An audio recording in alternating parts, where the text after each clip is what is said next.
అదేవిధంగా ఇంటి current bill కూడా ఈరోజు విపరీతంగా వస్తుంది. కష్టపడి గ్రూపులలో మీరు మిగిలించుకున్నది కరెంటు బిల్లుకే పోతుంది.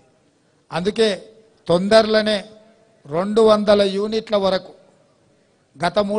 గత సంవత్సరం మీరు ఎంత విద్యుత్ వాడుకున్నారో రాబోయే సంవత్సరం ఆ స్థాయిలో మీకు ఉచితంగా ఇంటి కరెంటు బిల్లులు కట్టాల్సిన పని లేకుండా మీకు అందరు కూడా ఉచితంగా విద్యుత్ ఇవ్వాలని 200 యూనిట్ల వరకు. ఎందుకంటే కరెంటు బిల్లు పైసలు ఇంటి ఆమెనే కట్టమంటాడు. ఆయనకి ఏదన్నా వస్తే పోయి బెల్ట్ షాప్ కాడ ఇచ్చొస్తాడు, కానీ కరెంటు బిల్లు అయితే కట్టాడు. అంతేనా? మీరు కష్టపడ్డ పైసలే కరెంటు బిల్లు కడుతున్నారు కాబట్టి అవి కూడా మీకు మిగిలేటట్టు చేసి 200 యూనిట్ల వరకు గత సంవత్సరం మీరు ఎంత విద్యుత్తు నెల వాడుకున్నారో రాబోయే సంవత్సరం అదే స్థాయిలో మీకు 200 యూనిట్ల వరకు ఉచితంగా కరెంటు బిల్లులు ఇంటి బిల్లులు కట్టాల్సిన పని లేకుండా ఇవాళ ఉచితంగా మనం కరెంటు ఇవ్వాలనే నిర్ణయం కూడా తీసుకున్నాం.